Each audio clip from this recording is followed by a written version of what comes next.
fresh water. Every living thing needs fresh water. Well, clearly you can get it from a stream. So can birds and insects, and reptiles and amphibians. In the desert, fresh water is important. In the Namib Desert, one of the beetles, when the fog blows in from the ocean, stands up on its head, raises its body, the dew collects on it, runs down, and as it drips off, it drinks the moisture. Otherwise, it's a stark desert.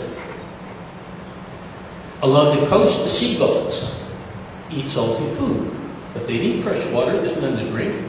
They have salt glands here. And the excess salt is exuded so that what they retain is fresh water. Sharks have glands that take the salinity out of the water so their bodies have fresh water. Whatever the system, fresh water is a requirement. Now how you get it is different, but the commonality is every living thing needs fresh water. And there are many ways of achieving it. Fresh water is as important in the tropics as it is in the desert. Then there are the ways that people think, and these are traits that we have to take into account because a community has all of these thought processes, and together they make a whole. And one of the things that people devalue all the time is their own experience and what they have to bring to the table, especially if those things are easy for them. But some people can seemingly pick apart of any system at random and integrate it. That's a generalist. They're critically important to envision because they can take disparate pieces that appear disparate and bring them together so you can see the whole, and you can see how the pieces fit. Because in the end, a system is defined by how it functions, not as pieces in isolation. Then there is the person who is a linear sequential thinker, like a freight train. One car gets out of whack, they're all discombobulated. That person is critical to the process because they're very logical. They look at it and they will see where something doesn't mesh. Okay, you've got two pieces here. Then there are the people who can't deal with abstractions and need concrete examples. So they take what is fuzzy and they bring it down to where it's visual and everybody can see it and touch it. A quick example, when I was working in northwestern Colorado playing cowboy years ago, I came upon, I was in Brown's Hole country, which is flat as a pancake and constant wind. And nothing there except some oil grasshopper pumps. I saw an abandoned farmhouse. And I drove up to it to have lunch. And I noticed they had a one-rail fence around it.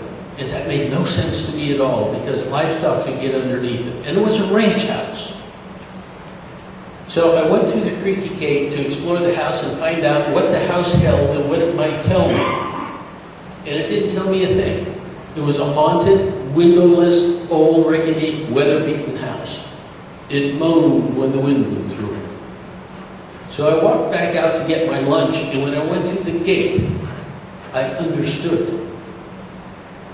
Suddenly, I turned around and went back to the gate, and I felt like arms had been put around me. I felt comforted, protected, welcomed. I went back to the gate, and I was almost rolled over. And I flashed back to a time when I was in graduate school, when I used to take kids from the children's farm home. These are words of the state.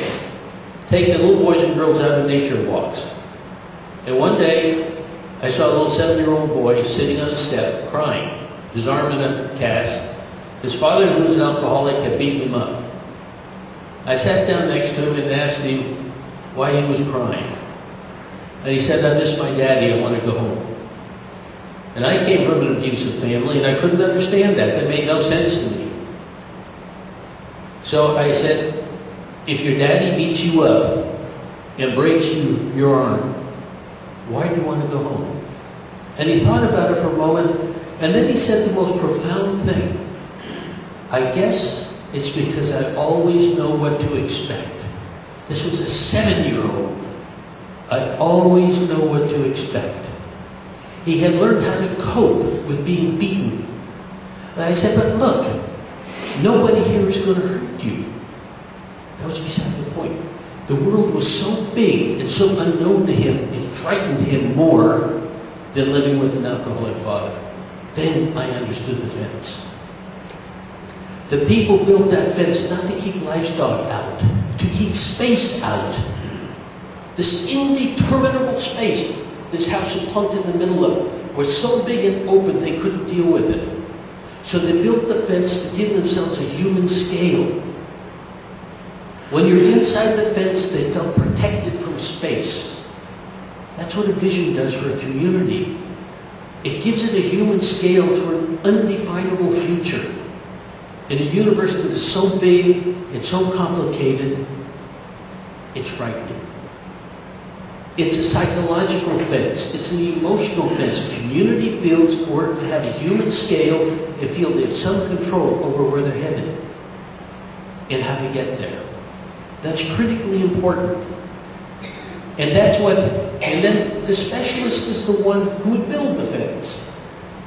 So you need all of these people who think a little differently in order to put the whole thing together. Each has his or her place. And each in turn must be turned to when their expertise comes up and say, you lead us through this. That's shared leadership.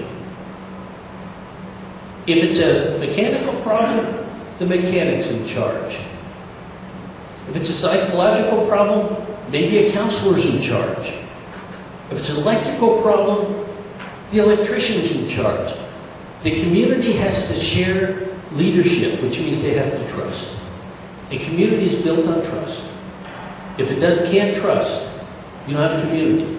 And if it trusts, they can trust the drunk to be a drunk and a scoundrel to be a scoundrel. But as long as they stay true to their behavioral traits, they're accepted. They might not be appreciated, but they're accepted. But a community accepts as it knows and understands. That's what a vision does. It helps people to know and understand the community itself from all different points of view.